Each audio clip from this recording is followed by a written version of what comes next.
Hey guys, welcome to our channel. So in this video I am going to show you how to cancel subscription in Shopify. So simply just click on pickup plan, and now here first of all we want to subscribe the description.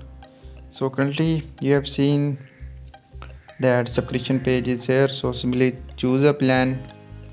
So currently I don't have any subscription, so if you don't have subscribed in any package you cannot cancel it. So simply when you open this you can find the subscription options are here, like 2 years, 3 years. So simply here you can find all the plans.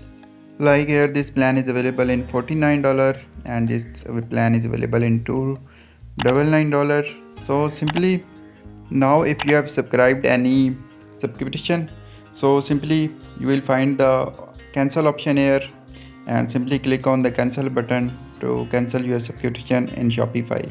So this is very easy step to cancel subscription in Shopify.